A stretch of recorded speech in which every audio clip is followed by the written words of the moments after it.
So I was sitting here doing the wiring, which is no fun. Like, nobody likes figuring out wiring. I'm pretty good at it, but even I find it, kind of dull, boring, and tedious. So I moved on to something else. The exhaust manifold, the turbo used to sit right here, and the turbo outlet was right there, which, the previous engineer came up with that, and I was like, well, I should just like sweep that a little bit more. But the problem is that with your turbo outlet, like right here, there's no room to sweep anything anywhere. Like, there's no sweeping. Plus, it was crashing into my already prefabricated battery mount, and it literally just, it wasn't good. So what I'm looking at is I wanted to move the turbo, flip it over, which actually didn't get me a whole lot of room because then it crashes into this. But I thought if I could move it up, and you can take a 6BT manifold and cut it down, weld the ends up, and put it on a 4BT. And there's no, like, these ports are completely symmetrical, so there's no up or down. But then that got me even thinking even more, because I was shopping for some, and then I got to wondering, could I simply cut there and maybe cut there and then lengthen this?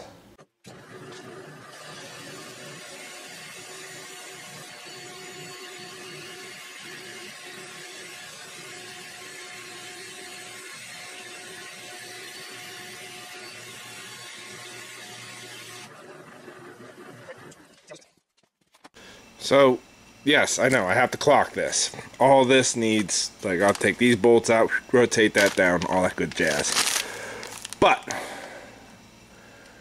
I like that. I got room around the turbo. Not crashing into anything. Got a couple bolts in there. Now the question is, can I make this fit there? So after some cutting and some cutting and some cutting, this is what I got. Now, this inside, I'm not, like, it doesn't match up perfectly, but I'm not 100% worried about that. Mostly because, the gases are going to be going this way. However, this mismatch bothers me greatly. But I think I have a solution for both. Let's see what I can come up with.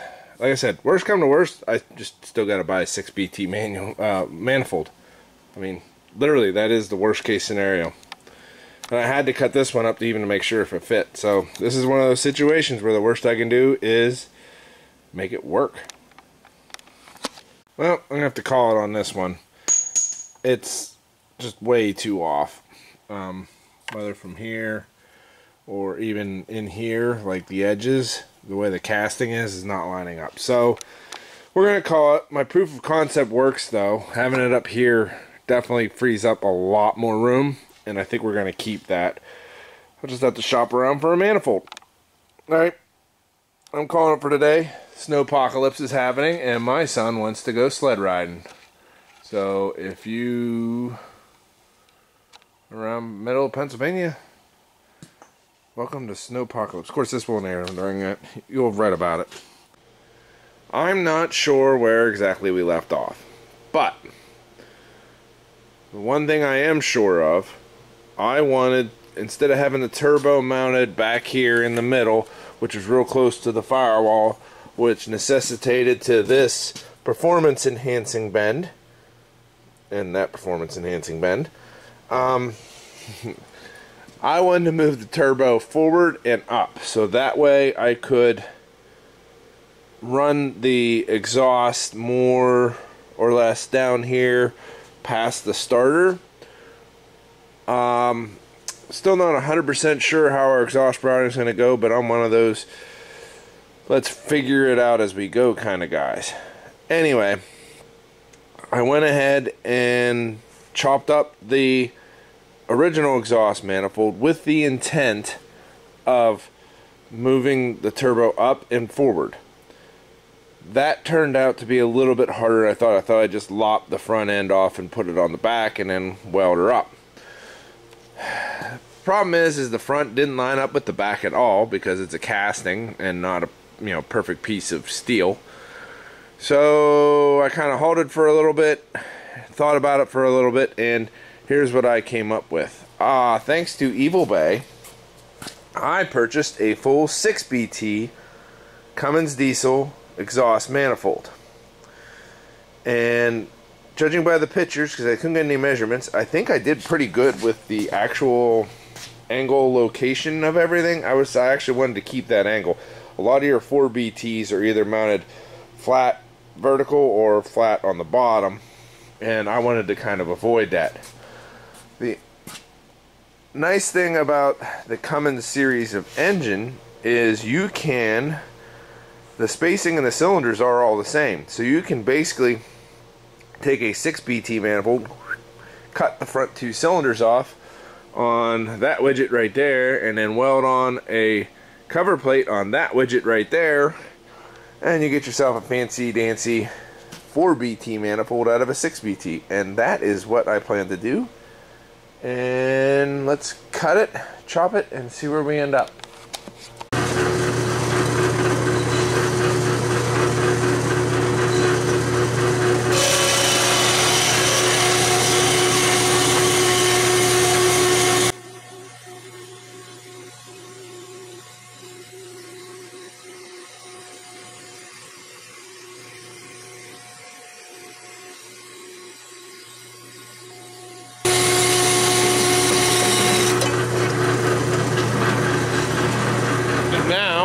Should have a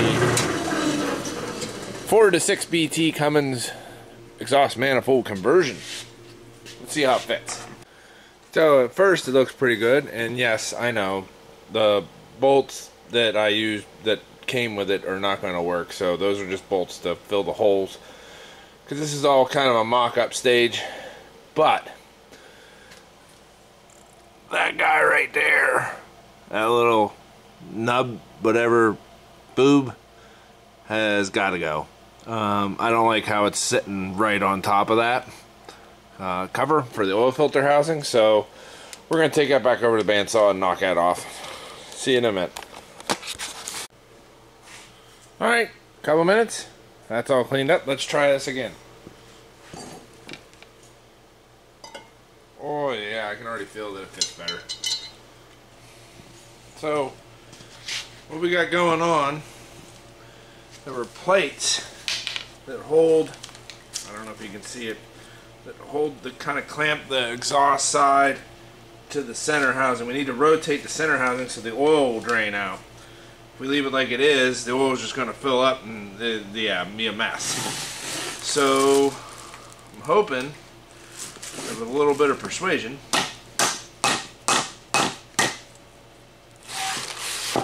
it comes right off.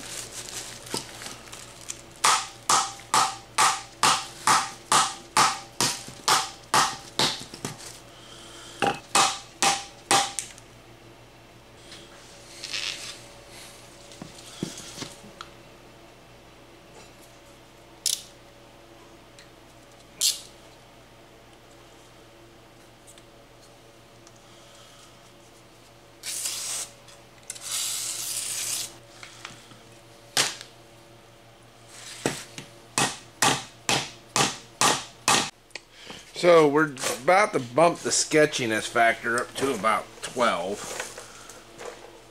And I don't know if this is going to work, but what I do know is it's not going to work the way it is. So this is either going to work or not, or I'm going to need a new turbo.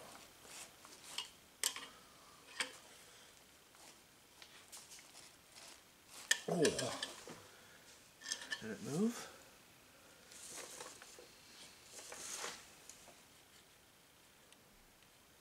I don't feel that it moved.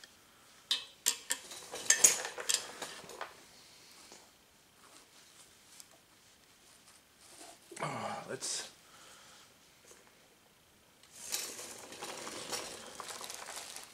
I wonder if we can shock it a little bit.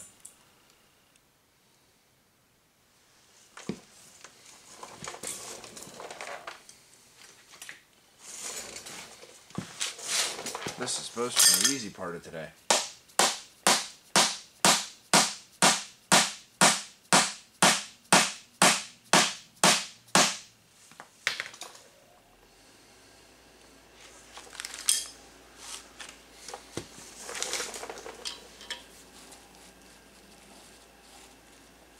Oh, that's a lot of force, buddy.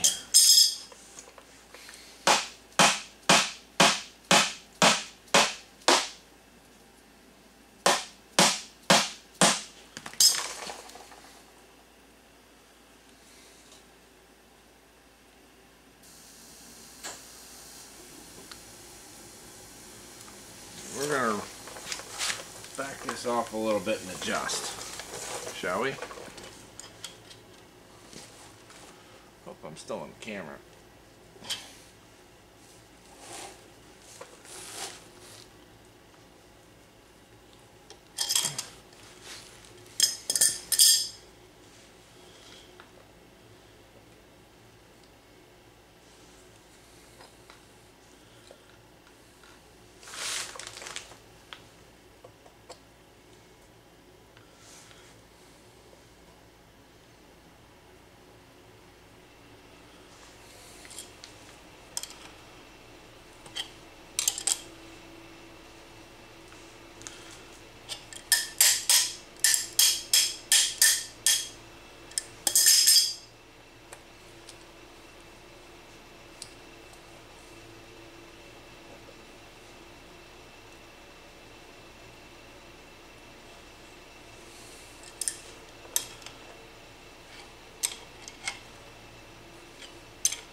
Ooh, it might be moving. It might finally be moving. It might be moving.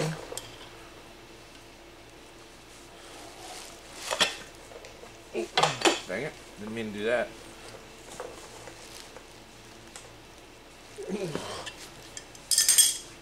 Maybe it's not. Yeah, maybe it's not. Ooh, I heard something. Let's back this off. That thing just pinged. That could be that I cracked it, which would be bad. That means we need a turbo. But hey, we tried.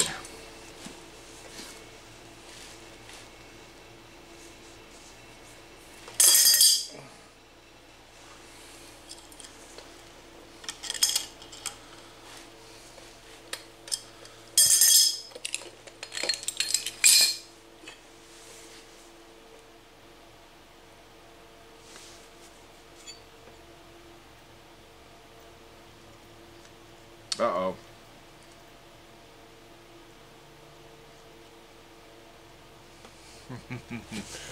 The crack wasn't on the housing. Yeah, she's garbage.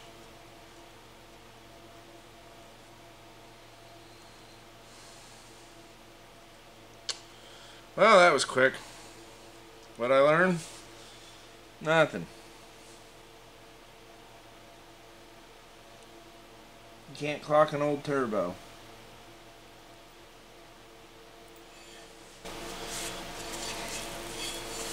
Well, no, I'll have to get one. So, before you beat me up in the comments too much, I made mistakes here. And they were happy, what do you call, happy accidents. You know, if we were a joy of painting, these were happy accidents. So, the problem is that this exhaust manifold, your BT exhaust manifolds, are divided. So I would have 3 cylinders driving one side of the turbo and 1 cylinder driving the other. Because my turbo is also divided. So you would only have 1 cylinder going in here, and you'd have 3 cylinders going in there. And apparently the internet says that would cause problems. But I figured out a solution, and I'll share it with you now. So I went online to, well, first off, those of you who don't know, Wholeset is not an American company. It's actually British, and most of their turbos are manufactured in Japan. Or China, excuse me, China. Their biggest plant's in China. And while they've been making Cummins turbos for years, they actually make turbos for a lot of other applications. And that led me to this place called Ben's Force. Not affiliated, not monetized by them, not anything.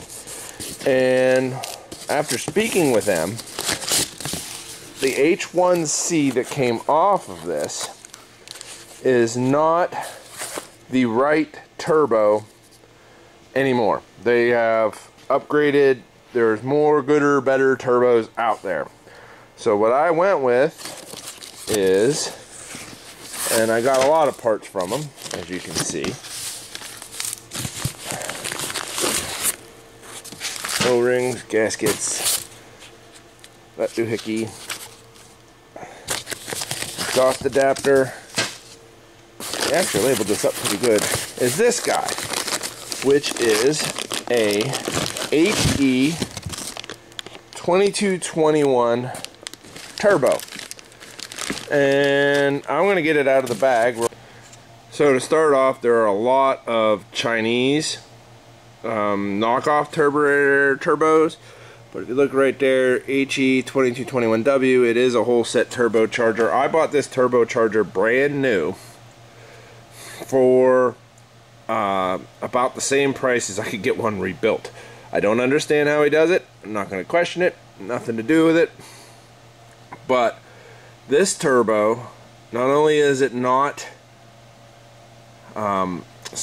separated, so all 4 cylinders will go into this. It doesn't matter how the manifold's divided, they all feed into here.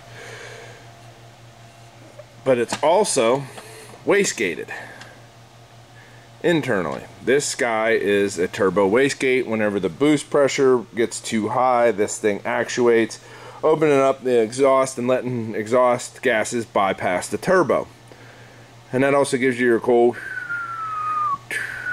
whistle whenever you're running it.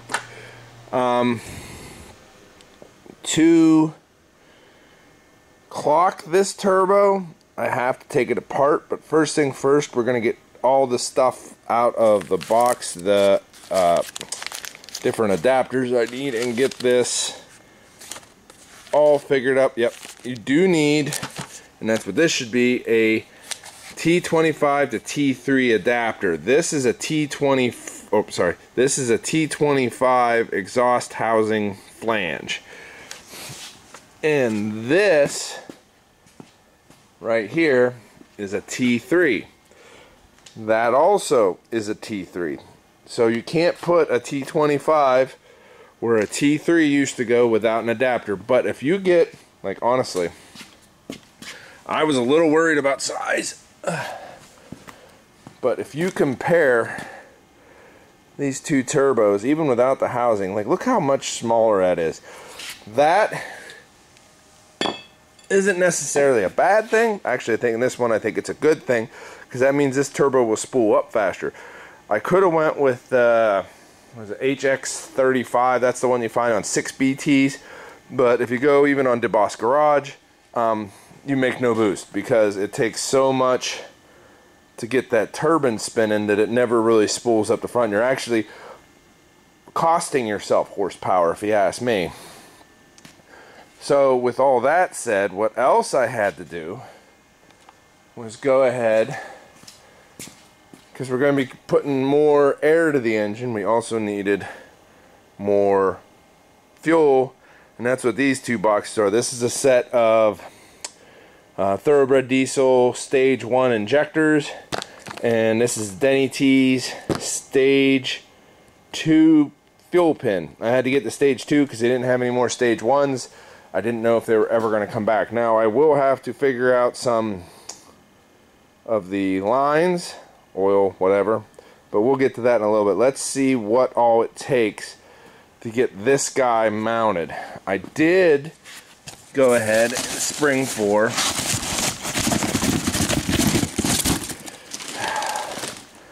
the relocation bracket, which should keep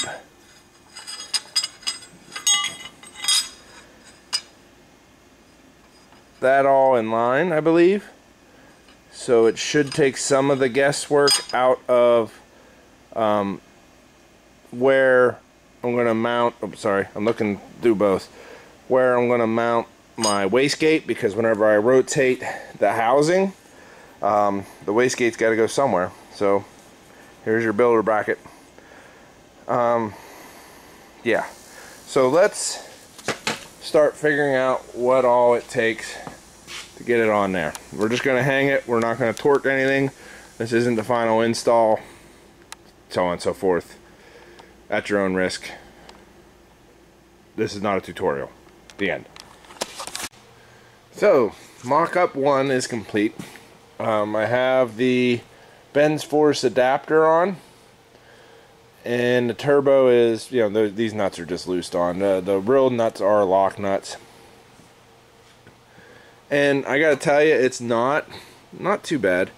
I'm definitely gonna have to rotate this, the whole housing, because this should be straight up, I believe. I'll have to double check that because I actually forgot to. I got excited, set this on here just to see how it would work. And I'm gonna try, I don't have to unbolt this, the wastegate, so I can rotate everything around. Might have to put a new line on it too. But so far, not too bad. Moving it up and forward was definitely the best idea, because even though I'm gonna have to do a pretty quick drop out of here, there's an adapter that goes here too to change it over to a 3-inch pipe, which I hope doesn't take up too much room. Matter of fact, I might get that out just to see. But it gives me like at least this much room, which I can kind of turn hopefully in and down and figure out how I'm going to get those lines on. It's all about space and just trying to figure out where I can make everything fit the best. And right now, this is as good as it's going to get, I think. Because even if I moved it more forward, well, I'll be honest with you, I don't know if I can. Height clearance, we should be pretty good. This used to fit under the hood, right there, like that. And if we look, you know, that is still higher than the turbo. So the fact that that still fits, and I'm only using it for measuring. Trust me, we're gonna intercool this puppy. But let's go ahead and unbolt the wastegate, or excuse me, the exhaust side. Or yeah, I'm gonna unbolt the wastegate from the housing. I did buy this guy from Ben's Force as well, and that's gonna go right underneath there, and it'll hold the wastegate up in the right orientation, because you can see like it's clocked the same way as the exhaust, which is pretty nice. I think it'll be it saves me from, you know, fabricating something up, and honestly whatever I fabricated probably wouldn't look that good. But let's get it off, get it turned, see what else we got to do. So whenever you go to clock your turbo or your HE, there is a pinhole and a pin. You're gonna have to take that pin either out, or I'm gonna actually just kind of grind it off real quick to get your turbo to clock. Other than that, it won't clock. So I took the clamp the whole way off with just one bolt, and not too hard. Take about a minute, and then I'll grind that pin down, put this together loosely so I can rotate everything, and then try it again, and then if I have to, it's this snap ring. Take that out and you can clock your turbine housing too. But we'll take care of that pin real quick. Alright, safety spectacles on, the turbine housing's underneath here, and I'm not going to say don't get stuff inside here, but at the same fact is, this is the exhaust side, so it's going to see a lot of crap. But we'll go ahead, just to satisfy some of you that are going to freak out.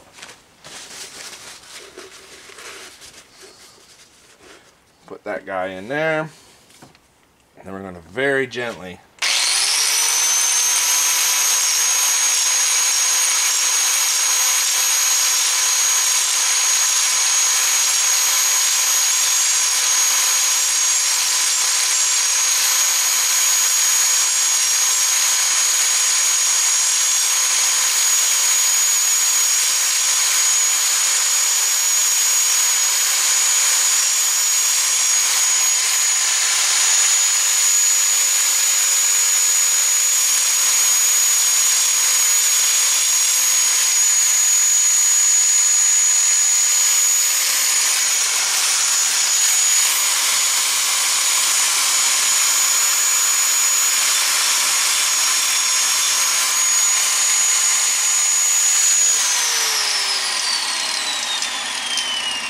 that should do it.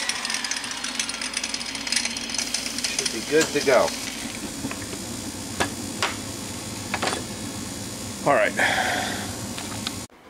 Alright, I believe that's clocked correctly, which I did. We'll have to figure out an oil feed line for there, and the oil drain line here. And this plate kind of vexed me for a minute because I thought it would put this guy in the same orientation, and I stared at it and I was like, why is it such a big gap? And then it finally dawned on me, you got to rotate this like 300 whatever degrees, bunch of degrees. So I'm gonna pop this C-clip off and flip this guy around and see if we can bolt and nut that up. Alright, here we go. So before I start on the exhaust for real, and this is not Ben's Force's fault, you can hear my grinder slowing down in the back, but I had to grind the flange a little bit off because these bolts were not sitting, well, we're not sitting the whole way down in. Whoever machined this and these bolts, the bolt flange was a little bit big, but we're good now. I'm gonna put this on and hopefully soon we'll start on the exhaust. Alright, I wasn't exactly sure where I left off, but I do have to say that's sexy. Went ahead and put the exhaust on. This is supposed to adapt it to a 3-inch where I can weld it. I will say this, it is going to be a sad, sad day when I weld this, because this looks nice. This is pretty. But, and my welds, I mean, they're not. Not all of them anyway. Rotating this, all I did was bump the clip off. I did have to loosen this jam nut to adjust the length here, but I think it'll be fine. This is all just hand tightened together. Same thing with all this, like it still wiggles, but it's more or less to make sure I know where everything's going to fit. And yeah, that's definitely too pretty for who it's for. I am going to have to clock the turbine housing. I just don't know if I'm going to turn it away from the engine or towards, and then like bring my cooled pipe, my charge pipe down to the intercooler, like towards the engine and towards me, or if I'm going to put it out and then towards. I honestly probably won't be doing that until we have what you call it, well, the front end on it anyway. Now I'm going to turn my attention to the injectors, the fuel pin, and we're going to do the killer dowel pin next. That's all coming up. So hold tight, and then once I get all that straightened out, we're gonna tie everything up, give it a quick coat of engine degreaser, and then spray it, and put the front end on, start putting it back together. I will be taking the exhaust manifold back off. Yes, I know I have an exhaust leak right there. We'll take care of that. We're getting there. But yeah, so what I came up with, and I've already experimented with this some, is I'm going to MIG weld a plug on. And this is the plug I came up with. This is a washer that just melted to a plastic bag because I set it down on it. It's still hot, but it's welded on the outside. I'm going to stick that right up to there and then zip it, and you know, just as long as I weld downhill, it seems to be working pretty well. But that's where I'm at. I might grind some of that bolt off, or that plastic bag off. Oh, and then once I'm done, I'm going to cut the bolt off. Flush. As flush as I can. Alright, nothing to it but to do it. Alrighty. And yeah, I know a lot of naysayers are going to be like, you can't weld steel, mount steel to cast. Well, to them I'm going to say this isn't a structural weld. Structural weld, I would agree with them. But all this has to be is a gassy tight. You know what I mean? And if it breaks and cracks, I could take it back off. Oh, sorry, if it breaks and cracks, I could take it back off, zip that off there, and get somebody else to put something on. Alright. It's weird. I like my Lincoln welding helmet with my Lincoln ground clamp. Those, you can get them. But I do Miller welders. Yeah. Alright, let that cool off some. And maybe me and the old lady will go out tonight. So we might have to pick up on this another day, because I gotta, well, pick up all of this. Never ends. Okay. And there you have it. And not too bad if I say so myself. And I do.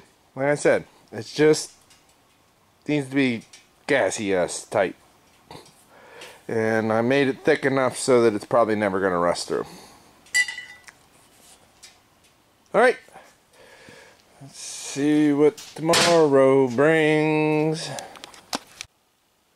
So, two things I learned while changing my injectors. I already changed the fuel pin, but number one is this engine was tan before it was black, and if I can judge my paint chips around that injector, at one point it was yellow as well. But that's fine. Didn't really buy it to research its history or anything. But these injectors are pretty stuck. So what I'm doing, instead of going and buying any fancy tools, is simply taking a piece of cut-off pipe that's just below these threads, and I believe these are 3/4 inch washers. They seem to work pretty good, and a M12 by 1.5 nut. And yeah, so what you do is you get that on there kind of nice and snug. Then you take your fancy socket and ratchet type thing, and you just tighten it down, and it slowly draws that injector up and out.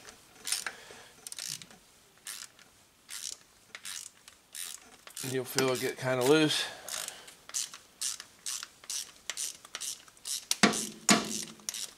Right about there. Pretty loose. Gonna come. Well, hold on. Believe it or not, sometimes you may have to add or take away a washer or two. Oh, no, it should come out. Oh, there it went. Yep, just like that. And you want to make sure you got your copper washer, which this one did not. And I'll have to fish that out of there. But yeah, trucking right along. Okie dokie. So, just, sorry my grinder's slowing down. But, just to document, there's your killer dowel pin. The previous owner said that he doesn't remember doing anything about it, so I decided to investigate, and thank goodness I did. Because nobody did anything about it, but that's the dowel pin that can fall out and wreck stuff. There's a lot of videos on making like a tab plate to go from here to here, but honestly, if you just make the hole and tab it over, oops, so that dowel pin can't come out, there's something physically in the way, i.e. you made the hole smaller, I think you'll be good. And it sounds like my wife's home.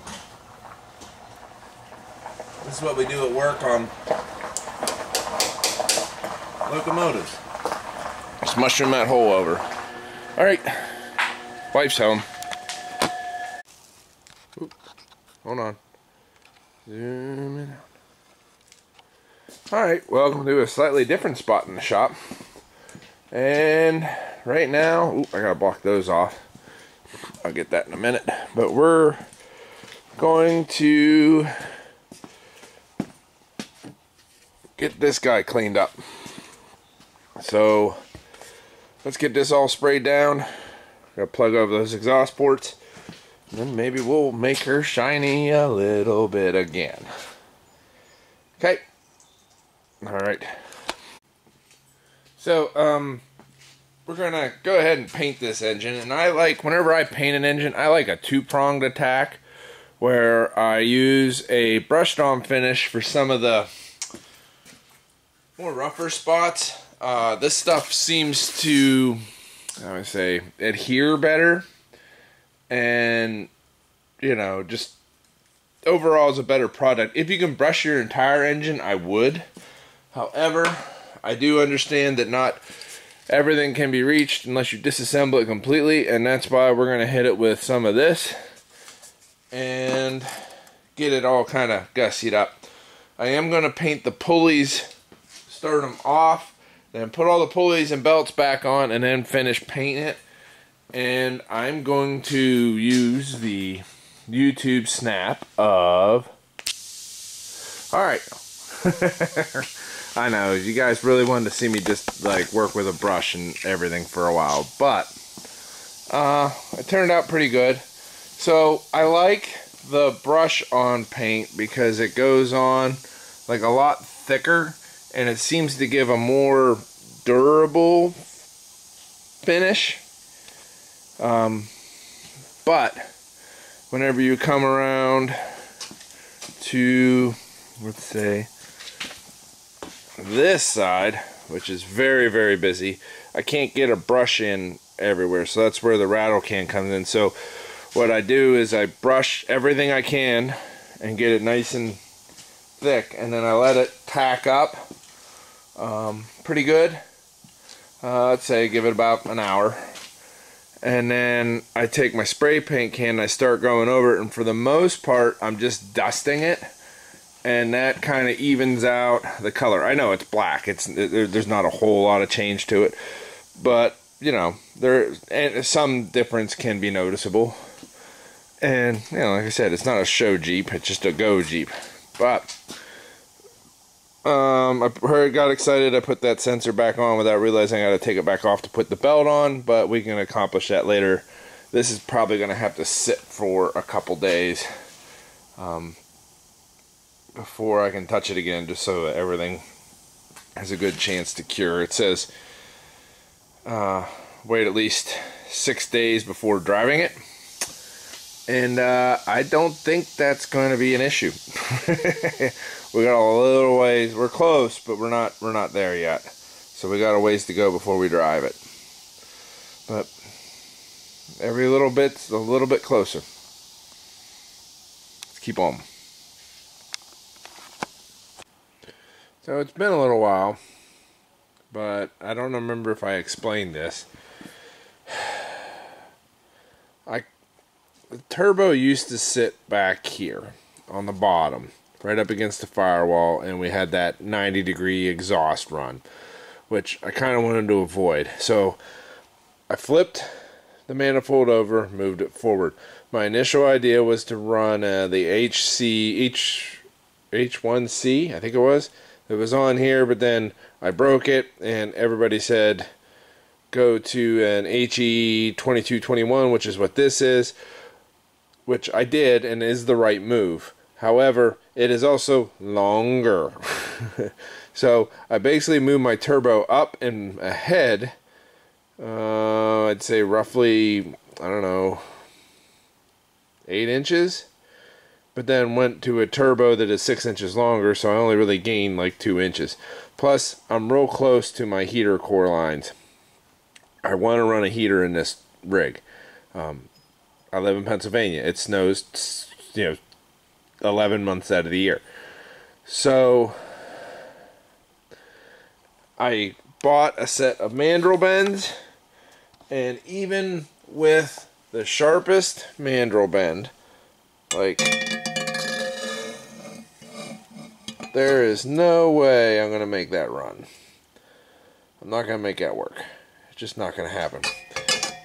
So what I'm going to try to do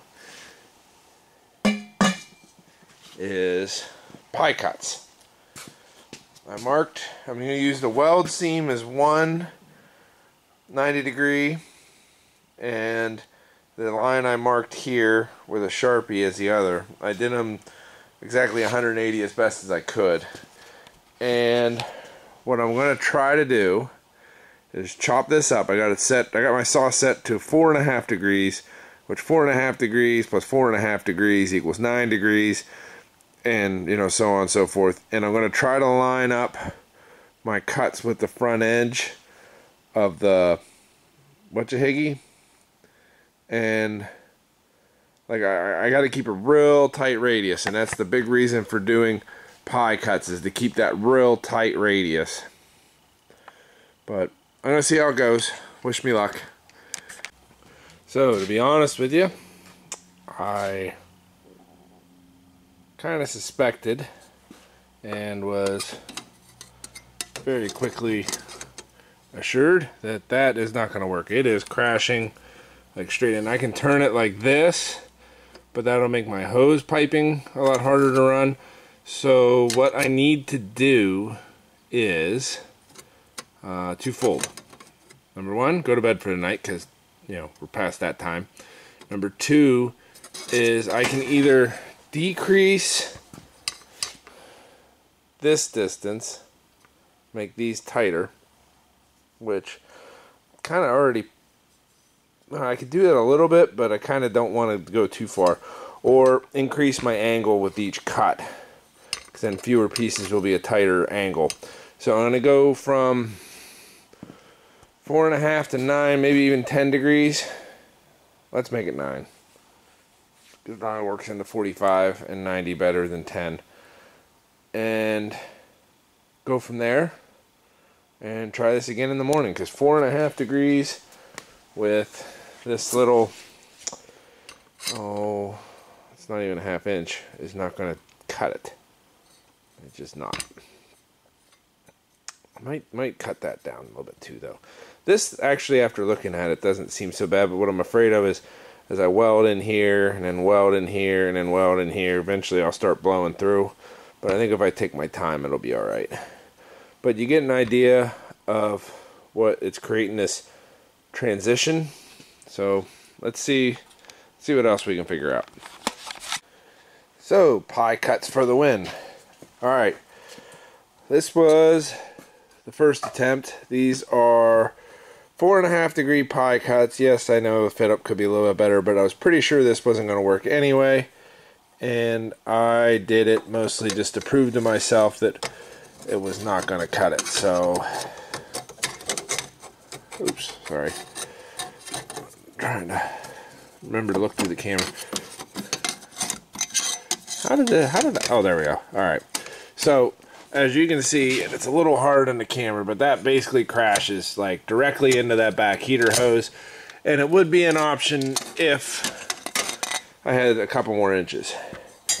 And I was going to go to 9 degrees, which is usually the next step, but I decided to bump it up. These are 15-degree cuts, and there's only 4 of them, but you see how tight I was able to keep that radius. Remember, I could have probably tightened that up a little bit more, but by keeping it tight,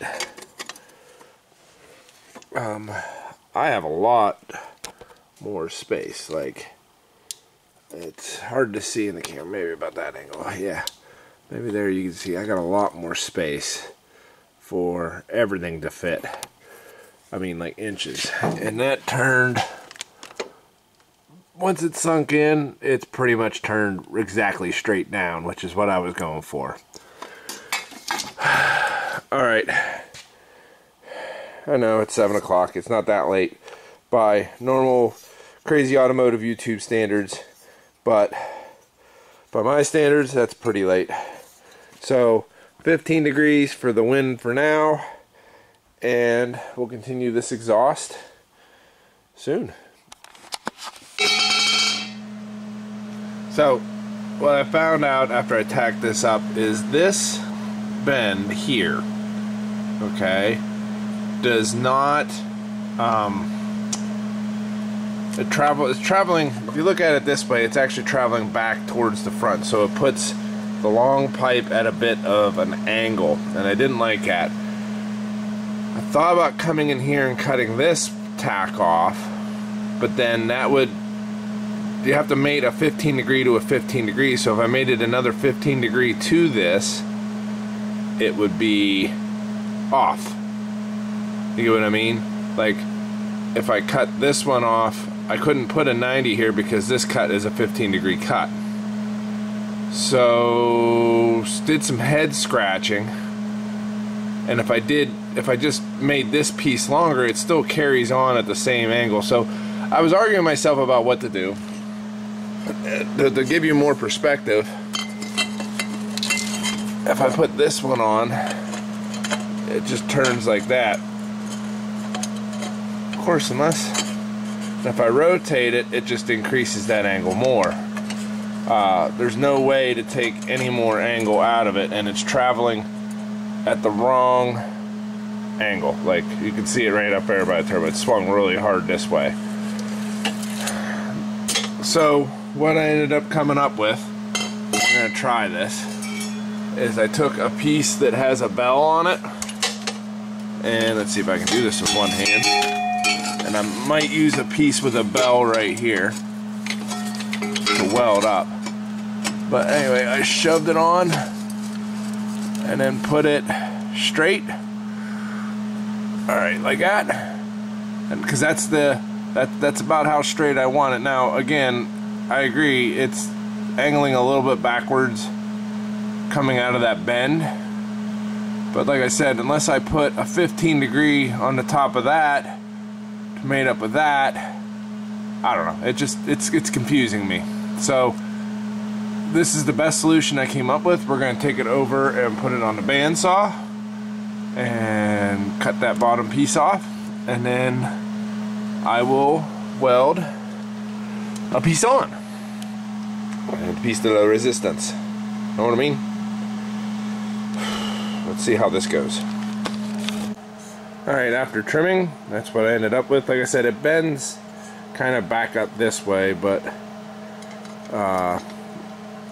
now this piece has not been deburred yet, but the fit up is not spectacular, but not horrible either. I don't really know what else I could have done. If I would have changed this one to a 90 though, it would have changed my angle. So, but you got to keep the 45 to the 45, and they talk about making a key piece, which is kind of what I did here. I'm not super stoked with it, but at the end of the day, it'll work, you know. And that's the biggest thing. I got to get over myself with this Jeep project and stop making everything so dang perfect, and just, you know, get out there and drive this stupid thing. Crazy, I know. Alright. Zap it together. See what we get. So to give you a rough idea of what I got so far, I got my pie cut 90 coming down into a 45 that goes into a band clamp that goes into another 45, and this right here just tucks under the skid plate. So shall we take you on a tour?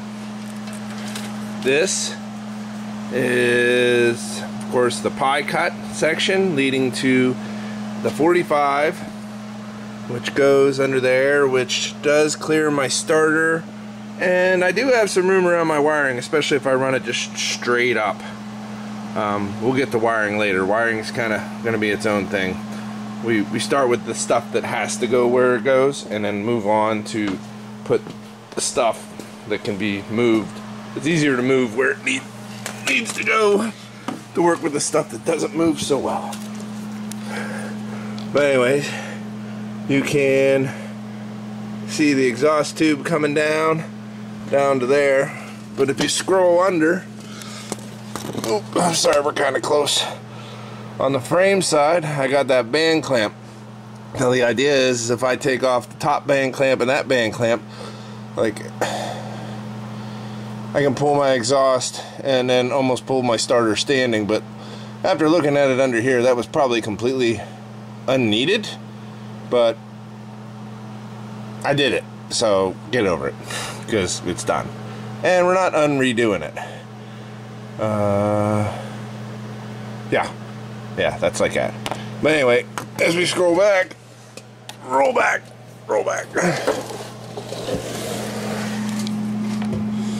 Alright, there you can kind of get an idea of how it's going to come back, and I'm going to try to tie in, I want to tie in that exhaust mount right there. So that's the next thing I'm going to work on, while simultaneously straightening this out. But the nice thing also is I want to take the whole exhaust up and out. I'll just be able to drop that front, from here on back, and then we'll figure out a tailpipe of some sort, because Pennsylvania is one of those nice communist states that says you have to exit your exhaust outside the body. Most Jeep guys, when they build their off-road Jeeps, just kind of come to the end of the skid plate here and then do a dump, which, keeps everything nice, tight, and protected. But if we do that in Pennsylvania, we can't drive it on the road. So alright, I'm going to keep piecing this thing together. I'll show you the next update. We got our 90 clearance for the heater core. Coming straight down to a 45. We clear, it's hard to see, but we clear the starter very nicely. And then as we go under, sorry, I know the transitions aren't real great. Go to our V-band clamp that I was using as a well ground to our pipe here. Sorry, coming back to our skid plate. Now, what I did use, instead of welding directly to, I used that exhaust hanger with, believe it or not, that is the original shifter for the AX15 that I didn't use. And I tacked it to that pipe. That gave me a little bit freedom. That's why I had to do this underneath, was because it's kind of hard to position that. I had to take the whole skid plate out of the Jeep and all that other stuff. And it involved a lot of math and science, but we do clear all the way up. We are not against the firewall or anything. Whoever did fold that lip over, thank you, because that did help. Then going on back, you have to excuse my exhaust holder upper. 2000.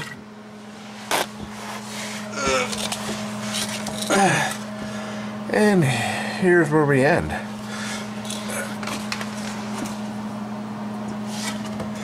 It's got a little bit of a wander to it. It's kind of going more towards the frame than I'd like it. If you look up at it, it's actually kind of going to the, well, be your right. Just a little bit, but I can live with it. If I try to swing it back to the left right now, we crash into the starter and then I make a vibration. And be honest with you, I can deal with this. It's not that critical. Now we're gonna swing it down under the frame and out in front of that tire. That's my hope and my dream. I'm gonna yank this out, kind of finish weld it up, and then I'll band clamp a couple pieces together and see if we can get this all mocked up. And then all we left to do is weld it up. Okie dokie. I'll be honest, the 15-degree pie cut is starting to become my favorite. I'm doing this under the Jeep. I need to turn and exit out the side, because that's what we agreed on, a side exhaust, but I also want to make it removable in case we decide to off-road, and then this will just be a turn down. In Pennsylvania, center turn downs of exhaust are not legal because, I don't know, somebody decided so. So, but yeah, I mean, I'm starting to like these better than buying those prefab bends, just because I can shape them however I want and I can adjust things, and if I cut one wrong, it doesn't take but a minute to cut them back together. I think 15 degrees is about good enough for most of the turns I'm doing, because, you know, I'm trying to keep them real tight, as you can see, and any thinner than that, I would have a real hard time welding them together with a MIG welder. So, like most great projects, life tends to get in the way of it a little bit. So it's been a while, more than a minute, but what I'd like to do today, I have more to do tomorrow as far as other, you know, dad type related stuff to do. My son got invited to States and for shooting trap, and I'm a coach and we're gonna go do that. But I want to get one thing done today, and I'm hoping it ain't gonna take long, and that is I gotta connect these up here to this fitting and that fitting, and this fitting's actually probably gonna change. We'll see. I might keep it, but I might not as well. I don't know.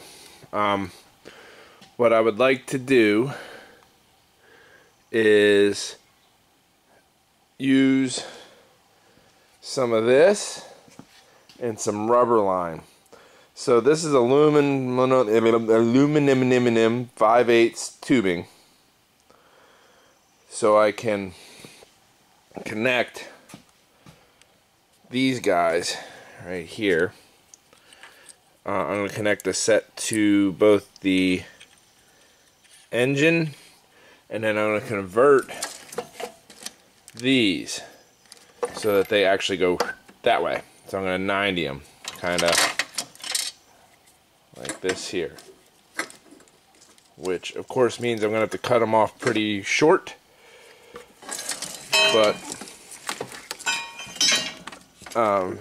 it's just a stupid thing. It just is what you got to do. I had read about, and that's what's falling down there, about using the lines from a 12 valve on your, but I mean that's going to be pretty hard, because, you know, it's still, no matter how I do that, it doesn't line up, and rather than try to straighten this out and make it work, I think starting over fresh is going to be the best way. So this one, I'm hoping to bring it over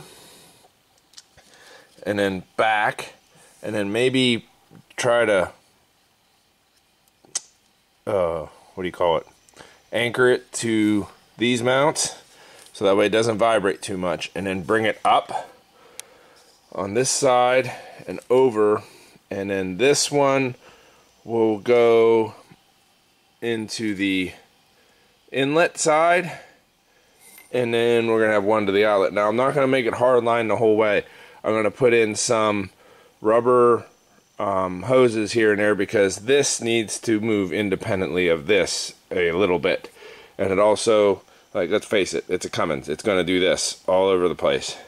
So we're going to have some way of absorbing some of that. But I think if I can get this right, the rest will be pretty easy.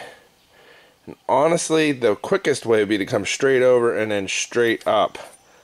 But I don't have anything to attach it to keep it from shaking too much. So that'll be, we're going to get the lines run first, and then we'll figure out how we're going to calm them down.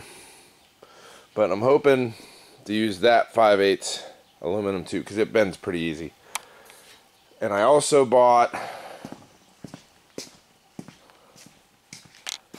that guy right there from Harbor Freight. We'll see how it does. Alright, enough yep, and let's get to connecting stuff. Alright, so there was wins and losses. A lot of losses. This pipe I got was for HVAC. And God bless those people, because I can't bend this without kinking it. Even with the whatcha-higgy, trying to get 90 degrees out of it just isn't going to happen. So I'm contemplating throwing that on the floor, but I'm taking a look at how everything fits up, and we'll see if I continue trying to use it. But the win was up here where my swedge lock fitting idea works. So I got this one here, I got that one facing down towards there, and if I have to, I'll run this flex tubing. Not a big fan of it, but sometimes you gotta do what you gotta do. I just wish I could find the original fitting out of here, because I don't know where that is. Do you know where that is? No, but can you cut this? The other one was coconut. Did you eat it? I hate coconut. You didn't eat it? Do you think you deserve another one? Why? Because I don't know the flavors. They're random. What are we going to do with all the coconut ones now? I don't know. Give them a Rose. Alright, here, Rose. You can eat everything that George decided he didn't want. Okay. Back to work. So, plan B. I got this stuff off of Amazon, and it's 5/8 and 3/4 stainless tubing. Yeah, that didn't work, but I'll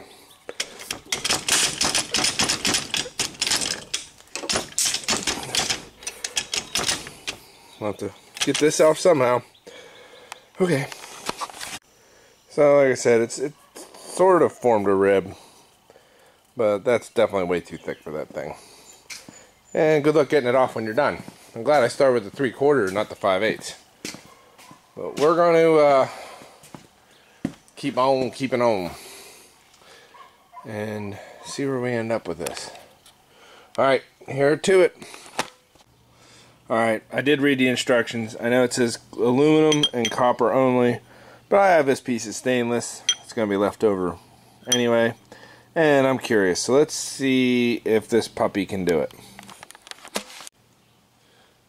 Whoa, focus.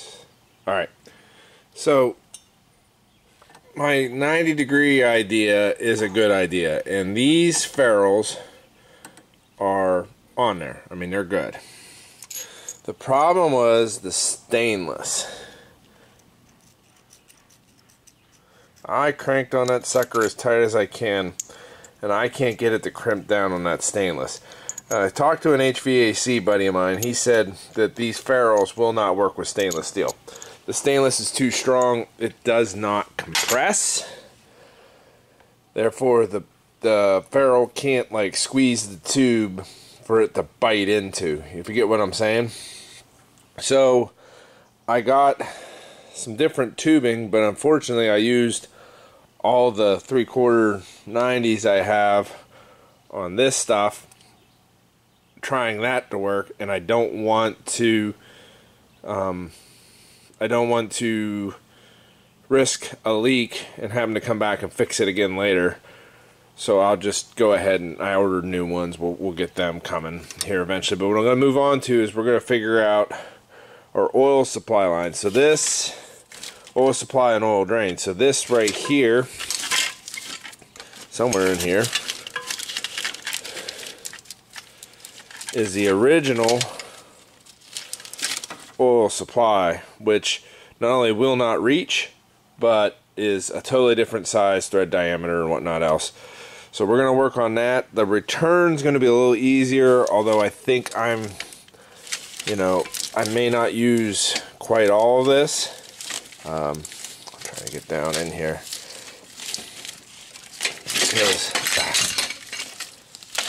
Stupid, I got too much stuff going on. Yeah, see, this will have to change, and of course this pipe won't reach anymore, but we're going to try to use some, oh, where'd it go? I don't know where I put stuff anymore. Oh, it's over there. We're going to use some AN line and see what we get all worked out. Okay, so hang tight and pay attention. Alright, I'm not 100% sure where I left off last, but I think I was still working on these and getting them right. And if I remember correctly, I had the stainless steel pipes in there that didn't work. Well, what ended up happening is these are some copper pipes. They look kind of hickish, but it's kind of also a copper heater core. So, I mean, you get what you want. What I like about them, though, is they do allow me to get my 90 degrees out. That does look almost like should be a factory hose. I had to use my hose clamps, though, because I kind of like them better. And then this one, when I unrolled it, it had this bend in it. And at first I was going to try to straighten it out, but then I thought, you know, that actually gives it kind of a nice arc and almost points it directly at the water outlet where it needs to go. And everything should clear the exhaust. I just thought I'd give you a quick glance. The turbo and the exhaust manifold are mounted permanently for the first time for the last time. I say that because, you know, you never know. All the lines are hooked up, including my supply and drain. The drain goes back down into there. I also went ahead and ran my ground cable. I actually flipped it from the way the other guy had it. I don't know how it is in a factory Jeep, but this side was longer than this side, but this side was hooked up to the firewall, and the other side, well, it originally went to the old Volkswagen engine that was in here. Because it was so much longer on the other side, I flipped them, because, like, even though that still gives me some slack, I could tie most of it up, and then I could probably even run my negative battery cable on the other side and still have the positive on this side, even though it looked a little odd reaching over. Not quite sure how I'm going to deal with that yet. Like I said, some of this is figuring it out as you go. I did get the correct adapters to attach my oil feed line. That was a little tough. And then after I got everything hooked up, I realized all my wiring harness was still like down here. So I took and moved that all back up here. I relocated the ground. The ground he had was on here. I don't know, again, if that's factory Jeep or not, but I relocated it back up to there so that this way the harness could lay more this way. And then I will start going through the harness and what we're going to keep and what we're going to get rid of. I mean, honestly, I'm going to leave these on here, but there is almost 0% chance that this thing will ever have air conditioning again. The battery box is back mounted permanently for the first time, for the last time. And we're going to simplify the exhaust. I was going to run the exhaust out in front of the tire. I do agree with my buddy George that would look cooler if I could do it right, and right now I don't think I can do it right. The problem is with these Jeeps is they got, oh, I can't get down that far. Hold on, I'm old. Alright, right there. Is you got these moving parts here, and if I ever did a long arm, you know, it would have to be even further, and they would hit the pipe as it came out. There's no good way to run the pipe over top, so we're probably going to take it out the back and just, I want to tuck it right behind that back tire, because I still do like seeing, you know, if we roll coal, I like seeing the smoke out of the mirrors. But we're moving along. I've been working on it pretty much every day this week after work. Notwithstanding today, I am going to have to figure out how this alternator gets wired up. It doesn't seem too complicated, but I've been surprised before. It looks like a standard one-wire alternator, but we'll figure that out. Yeah, my goal is hopefully to actually start this thing this weekend.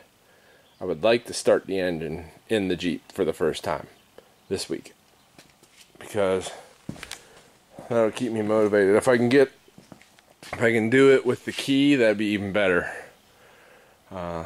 Still have to figure out a throttle cable, and we'll have to hook this guy back up right here.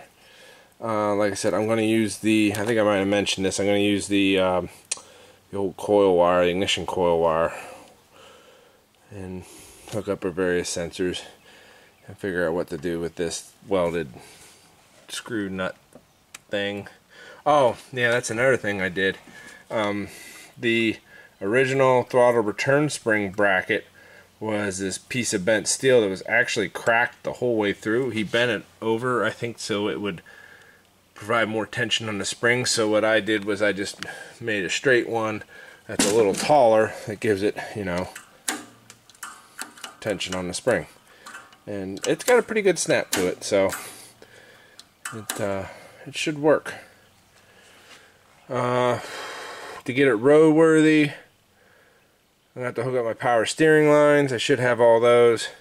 I'm not going to get too carried away with that. And the vacuum lines. I have to hook up the vacuum brakes, as well as the vacuum to the heater. But we're moving right along. I'm a couple good days without any major hiccups, and this thing might move under its own power again. Alright, I'll admit it, I still have gardens to water and stuff, but I wanted to see how everything fit with the exhaust, just to make sure, even though I was pretty sure that it wasn't going to interfere with anything, and to make sure it does not interfere with anything. And yeah, it really doesn't. I'm actually pretty tickled with that. We got plenty of air gap there, thanks to our dent. Probably didn't have to dent it as much as I did, but better a little bit more than not enough. We got plenty of air gap around that copper pipe, and all my other wiring and hoses is well forward of any exhaust, so happy days. So I think the other day we finished up pretty much this side.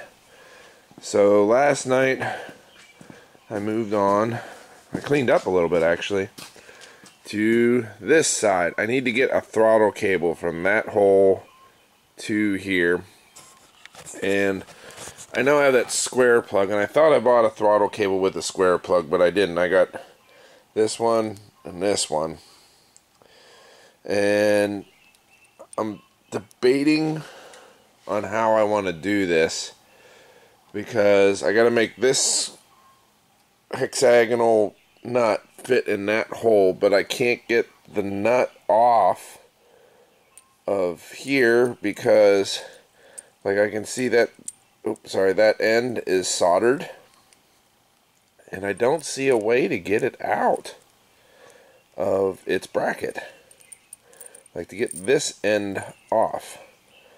Once I if I could figure that out, I could get this nut off. Oh, maybe I just pull the cable the whole way out. I'm a dumbass. That would be a solution I could use. But anyway, and then I'm going to attach it there and attach it to here. And I know I'm going to have a bunch of extra steel braided, but then we'll trim it to fit. Actually, that was a brainstorm. That might be just the idea I needed. The other thing I got to do is right there on that bracket, I got to weld that up and re-drill a hole for this pin because it's a little too big. That hole's a little too big, and I did straighten that out. I don't know if I mentioned that. I'm trying to keep my thoughts all together because I just had that brainstorm and I don't want to lose it. But I'm gonna have to drill a hole for that pin because I don't want the pin popping out and everything else. And then we should have a functioning throttle cable. I started looking at this last night and I couldn't figure out how to do it, and went to the movies, went to bed, and had a brainstorm just right now. Alright, tear it off. So that's what I ended up with on the back side of the pedal, and here is my fit up. Now I got a little bit of play that way. Probably could have brought it just a little bit further inboard, but I didn't want to be rubbing that ball in there, so I left it just a little bit to the outside. And to be honest with you, it would probably be a very long time before I even wear that through, because the aluminum and the steel, like it would take a lot, let's put it that way, and it's not that much thinner than the original was. And well, let's face it, the original, I bent it back straight, so it was only that thick. So that is at least the same amount of thickness just on the back side. Alright, I'm gonna throw this guy in. I got that attached to the firewall, and we'll start cutting that to length and figuring out the rest of it.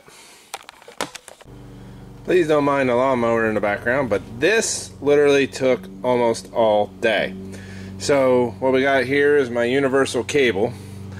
I got it hooked to the throttle pedal, and when I originally put it on the original bracket that was here, went from like here to here, we only had about that much travel on the gas pedal, like nothing wide open throttle, nothing wide open. So I needed more pull. Rather than move this on the firewall down and attach at the pedal at a lower spot, because I'd have another hole in the firewall to plug, I went ahead and extended my bracketry out. I never really liked how hokey this was to begin with, but I basically took a piece of flat bar, like 1/8 inch, I think this is inch wide, drilled these two holes, put this bolt down through. It's actually threaded in, but all it does is hold in the hold of the that was already there that you can't get a nut on from the bottom. This one is bolted completely tight. Attach this here. This is a Harbor Freight, what do you call it? One of those pin doohickeys. And I just kind of drilled a hole, tack welded it from the bottom for the spring. And that's the only thing I got, is whenever it gets like way over here, it kind of does get at a bit of an angle, but I think it'll be alright.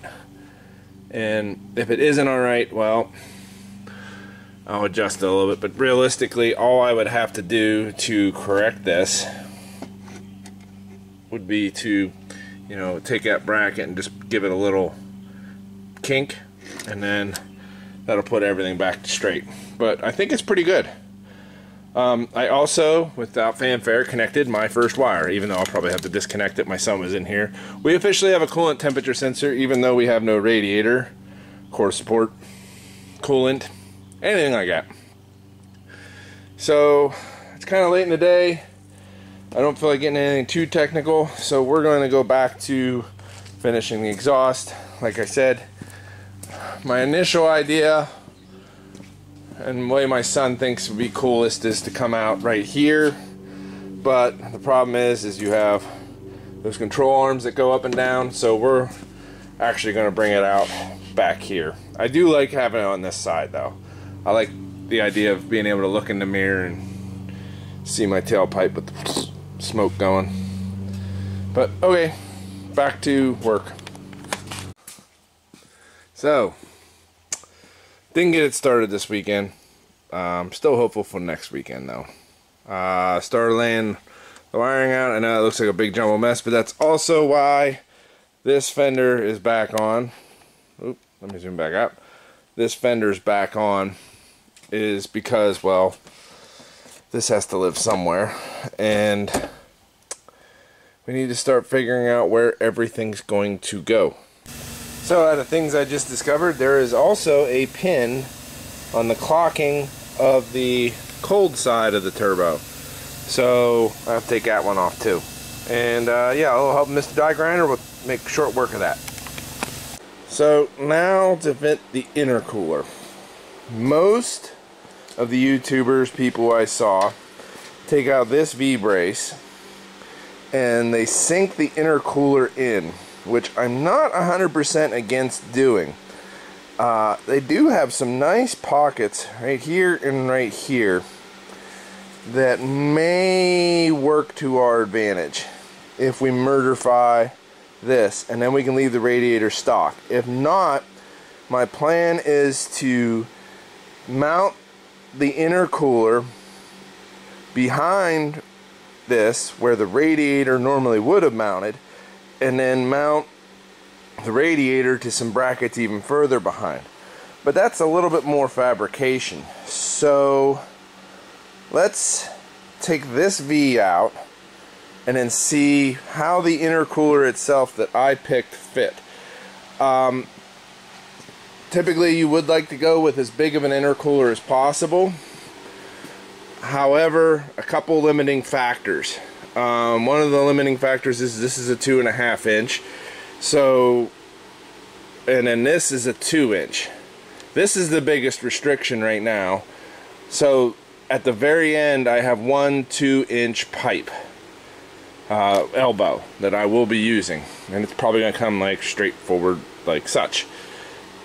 Everything else is 2.5 inch. Why? Because it's not going to get any better. Going from a 2.5 inch to a 3 inch back to a 2 inch is not going to increase your flow really at all. If anything, it's going to stay the same, because you're only going to flow so much volume of air through a restricted fitting.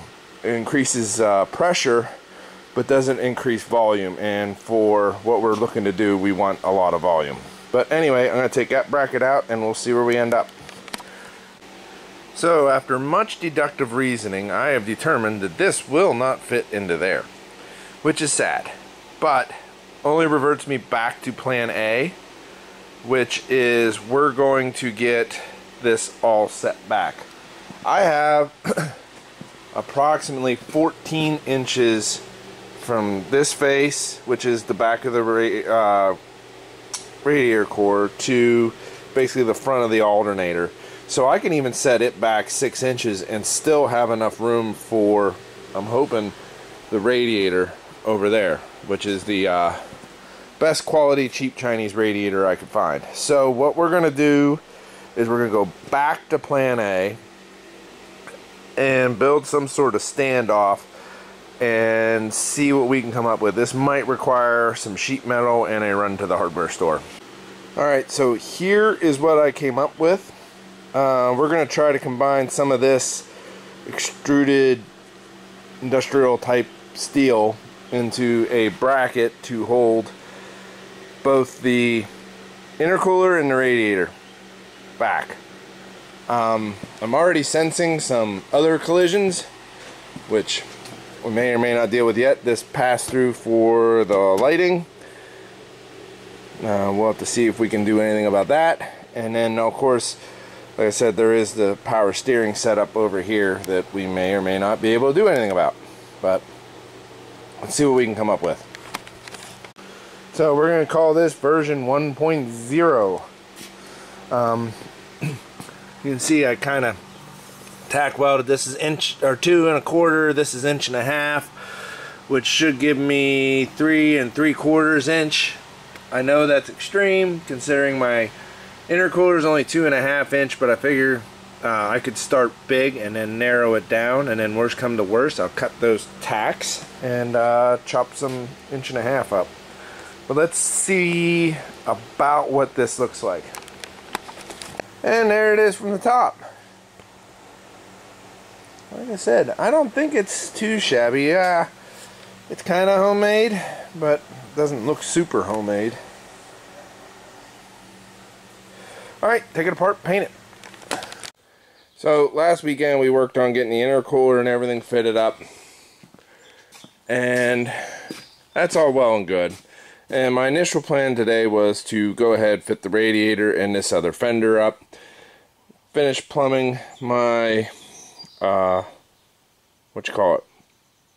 clutch and all that good stuff. But today's a special day. It's my boy's birthday. And I think I'm gonna make this thing spit fire. Like, it's gonna be my goal. Okay, let's go. So, picking up somebody else's project can be quite tedious because, you know, you don't really know why some stuff has been done. I did go through and label a lot of this. This is my oxygen sensor. I don't need it anymore. So, it's gonna get mostly eliminated. What I mean by mostly eliminated is I'm going to go ahead and clip off these wires at some point that's convenient, and then I take, oh, where did I put it? I take some, oh, where did I put it? I did just have it in my hand. I did just use it. What did I do with it? Liquid tape is what it is. Oh, yeah, it's over there. I take some liquid tape and I put it over the ends, and then eventually I'll go back and eliminate the whole wire. So a good example of that is right here. This is a wire for the air conditioning, which I'm not going to use, so therefore it is eliminated. Later on, if it really bothers me, I'll come back through and I'll just eliminate the whole wire. But you find stuff like this is a crank position sensor that I need to run my crank position, and it unfortunately, like, it's had its power supply cut. So what I did was I chased back and I found out that a lot of my power supplies had been cut for a lot of my sensors. I don't know if he just didn't plan on using them. So I've been slowly reconstructing it. Like teeing in right here, this is a coolant temperature sensor. It is teed in back air, but we'll keep going. If this is a battery positive and ground, I might end up using that to supply initial voltage to the alternator, but that actually will be probably for future. Right now my concentration is on vroom vroom, you know what I mean? Alright, let's get back to tedious work. Alright, for right now, I think we're done for this moment. This is not final.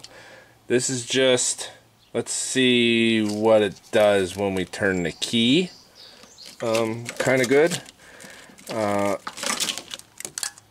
Like I said, I don't have anything where it's going to live forever. Well, it's close to where it's going to live forever. These wires are probably going to go right here. It'll probably be like more like that, and semi-loomed. I don't know how I'm going to do the loom. There's a lot going on right here, and there was a lot going on before I got here. You know, but I got all the wires that I don't think I need kind of pulled out over here in case I do need them. This will eventually tuck away down in there. And then, like I said, I have this undescript battery ground. If that's a keyed 12 volt hot, it's probably going to go right to the alternator. And wire my alternator in to here. Well, actually connect it to here, but right now I'm going to worry about, I'm going to get my new battery in. I got an Optima for this thing because I like Optima batteries. And I'm going to go ahead and wire up some battery terminals. I just don't think this one's long for the world. I'm going to use marine battery terminals so that way I can disconnect them pretty easily too. Alright, let's see what we get. Alright, our Holden windings are hooked up. Spaghetti junction's all good. I got water temperature sensor, even though I don't have any water temperature. Oil pressure sensor. Tack should work. I'm gonna disconnect my oil line. Crank it around a few times to bring some oil up until I see oil. And then hook all this stuff up. I'm gonna hook up the battery.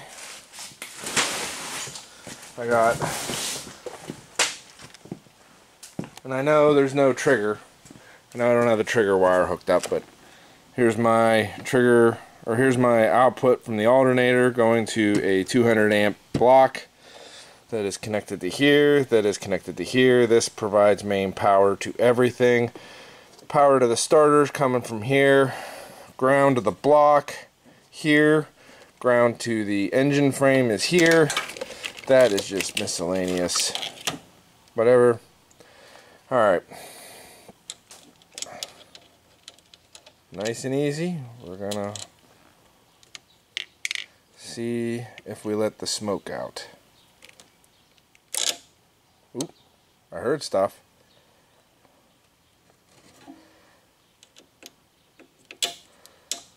That should just be a frame ground to the block.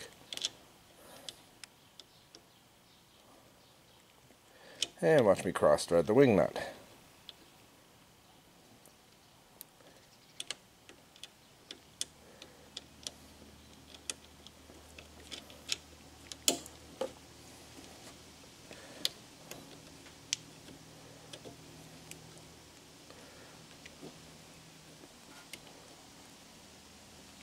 Alright, I believe I'm missing the starter relay. I don't remember which one it was. I'll have to look that up. But let's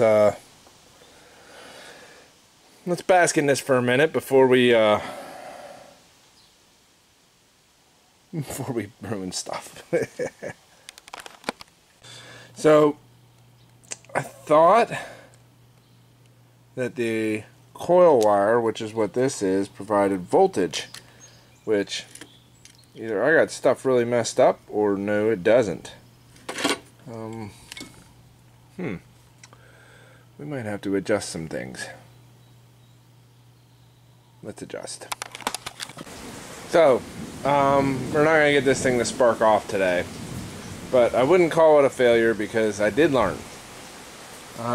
First off, I did learn that this must control grounds. It doesn't control any power. I thought I could steal the coil wire out of it, the wire label for the coil, run it over, and then have my ignition hot. Figuring when you turn the key on it would go hot. It doesn't. This is always hot. Everything here is always hot with the exception of the starter. This has no power. None of these other ones have any power, but all these fuses are lit up like a Christmas tree. Everything's good to go. So that led me to think there's no key switched power out here. Everything out here is just hot. It's just waiting to go all the time. So that means all my key switch power must be in here. And you gotta remember, I picked up a project that was already started, and I don't know if you can quite see, but he's got this power wire connected to that blue wire. Well, I checked this, and I don't know if I could do it with one hand. Let's see. My power probe here, and if I turn this key, boom. It's key switch power, 12.4 volts.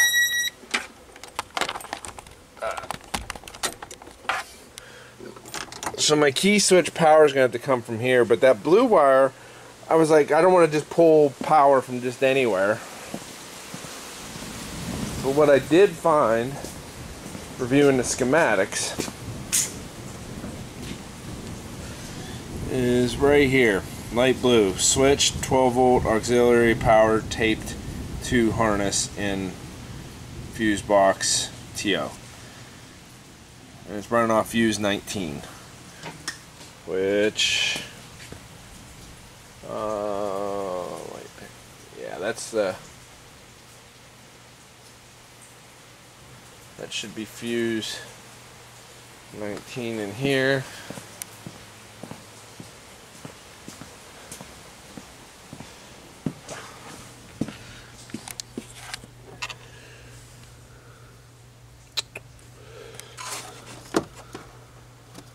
Which is this one, which is the switch power hot. So right now I should have nothing. Turn the key to on. Bam. So that means that if I pull that fuse, sorry, I got tools everywhere, I should lose power here.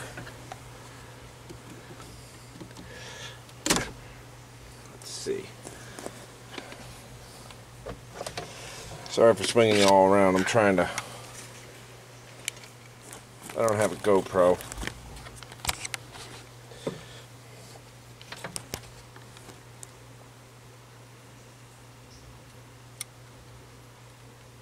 Nope, nothing. If I shove that fuse back in,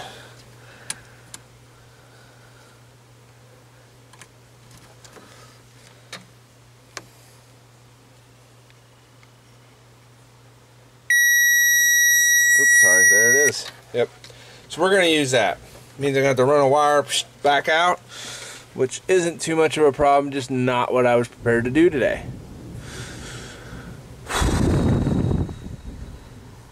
Alright, till tomorrow. Or another day.